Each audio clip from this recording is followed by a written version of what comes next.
En el presente video trataremos el síndrome de polinización, en el cual los vectores de transporte de polen son los animales. A lo largo del video conoceremos los principales grupos de polinizadores, pasando por los que son considerados los polinizadores más antiguos, y conforme avancemos conoceremos los más eficientes y especializados polinizadores de la naturaleza. Pero antes de conocer a la gran gama de polinizadores que nos ofrece la naturaleza, haremos un repaso sobre qué es la polinización y cuál es su importancia. Entonces comencemos. ¿Qué es la polinización? Las plantas poseen dos mecanismos de reproducción. Reproducción asexual, le permite al mismo individuo dar origen a otro sin necesidad de fecundación, y reproducción sexual, en la que hay un intercambio de material genético entre gametos femeninos y masculinos, ubicados estos en la flor. Para ello, el polen debe transportarse desde los estambres hasta el estigma, donde germina y fecunda los óvulos, haciendo posible la producción de semillas y frutos. Importancia de la polinización. La polinización es sumamente importante en la reproducción de varias especies vegetales que sirven de alimento a una gran variedad de animales, incluido por supuesto el hombre. Cultivos de frutas, nueces y vegetales, partes de una nutrición balanceada, dependen o mejoran su calidad gracias a la acción de los diversos agentes polinizadores pueden ejercer sobre ellas. Es tanto así que se calcula que cerca de la tercera parte de los cultivos de alimentos dependen de la polinización de abejas. Mecanismos de transporte del polen. El polen puede ser transportado por distintos mecanismos. Uno de ellos es el aire, también por el agua y por animales, siendo estos últimos los más importantes en la reproducción de plantas con flor. Ya acabado este corto repaso, entraremos en materia explicando algunas nociones sobre la polinización por animales. La polinización por animales es el producto de un mutualismo en el cual el animal consume néctar y éste involuntariamente es responsable del transporte del polen. La polinización por animales, entonces, es una novedad evolutiva en la que la planta y el animal encuentran beneficios mutuos. Por un lado, la planta evita la autopolinización, lo que le da mayor variabilidad genética.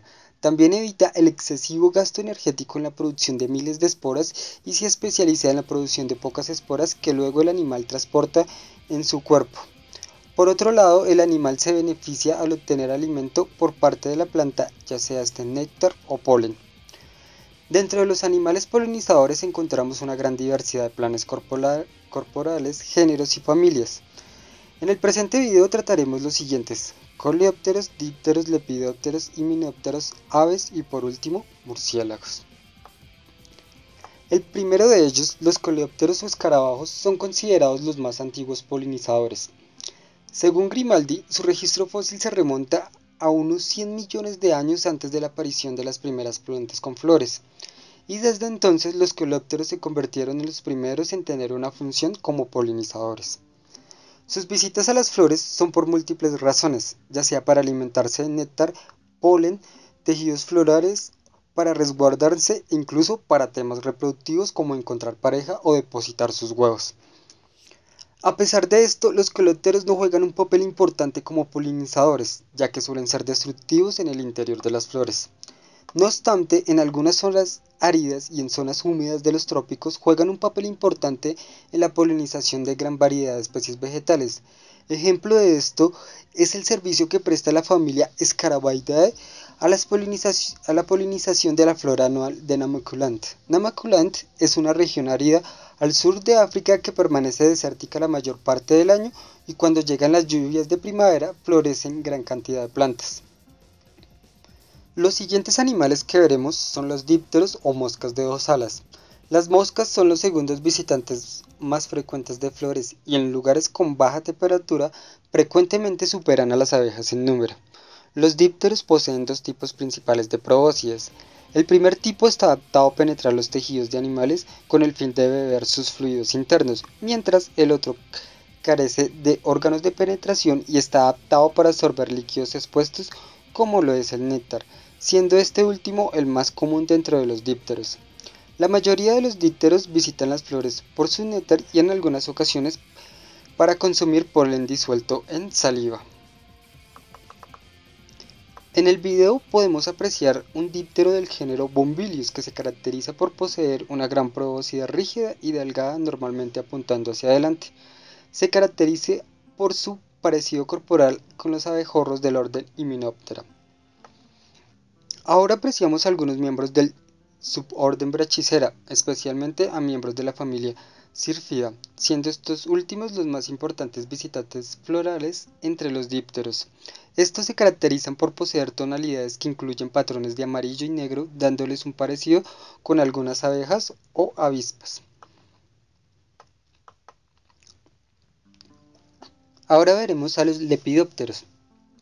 En este grupo encontramos las polillas y mariposas. Los lepidópteros son un grupo diverso con cerca de 300.000 especies. La mayoría de estas se alimentan del néctar en su fase adulta.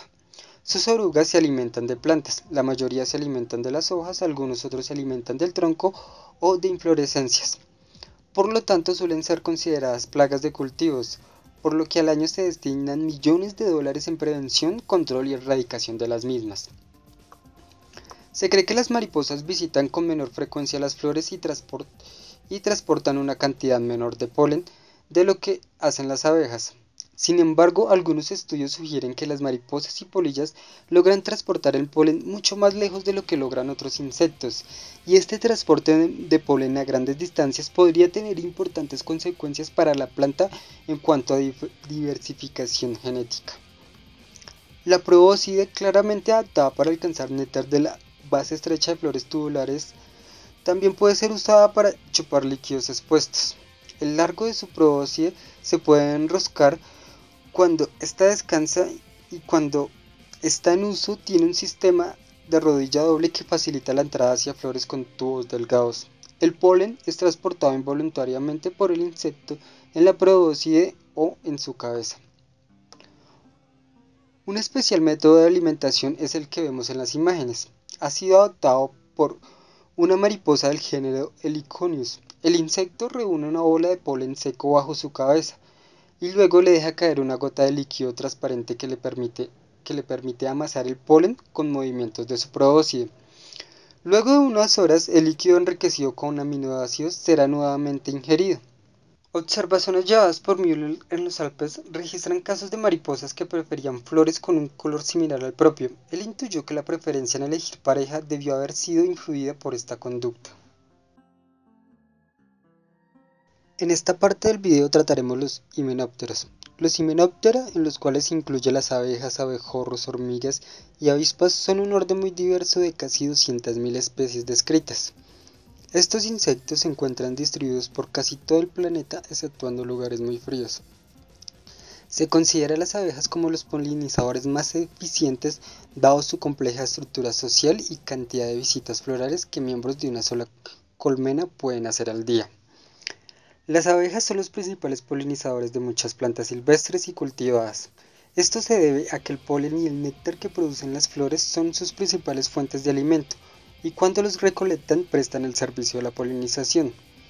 Para recolectar el polen y el néctar tienen estructuras especializadas como las corbículas o cestas de polen presentes en las abejas sociales como la abeja de la miel, Apis mellifera.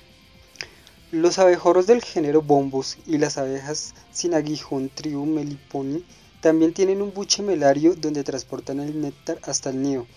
Los abejorros son abejas sociales, pero a diferencia de la abeja mielífera, la reina inicia sola el nido y recolecta alimento, néctar y polen para la cría. Cuando nacen las primeras obreras, la reina se queda en el nido para dedicarse solo a poner huevos, y las obreras hacen todas las tareas tales como agrandar el nido, recolectar alimento y cuidar a la cría.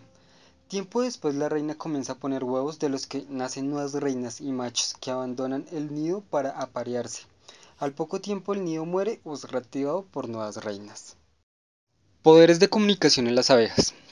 Uno de los más extraordinarios poderes de las abejas es la habilidad de informar a los miembros de su colonia la dirección, la distancia, la abundancia y la naturaleza de una fuente de alimento.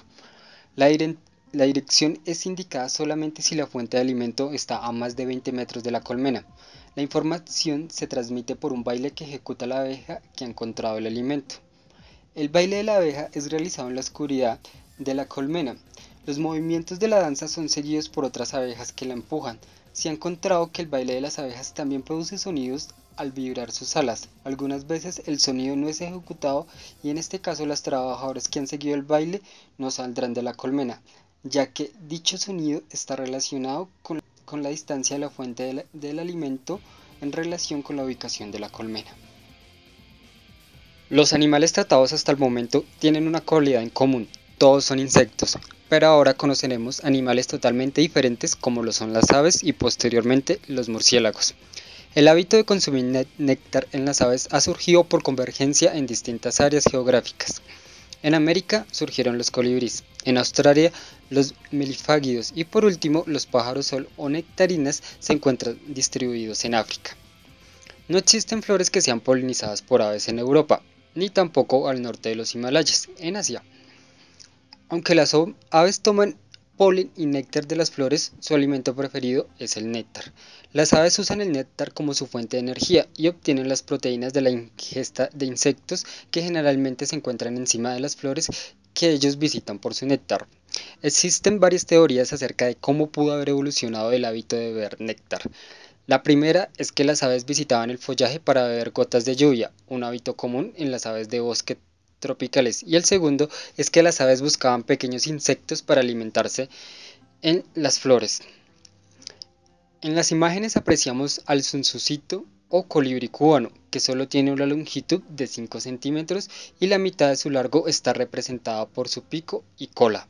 La mayoría de los colibríes, al agitar sus alas en vuelo, producen un zumbido que es fácilmente identificable, pero la especie más grande, Patagona gigas, que alcanza los 20 centímetros de longitud, revolotea sus alas tan lento como una mariposa al aproximarse a las flores.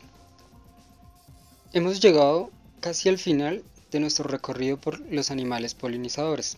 En esta parte veremos al último grupo de polinizadores, los murciélagos. La polinización por murciélagos ocurre principalmente en los trópicos, aunque también puede ocurrir en los Andes encima de los 3.400 metros sobre el nivel del mar, donde las heladas y las noches son frecuentes.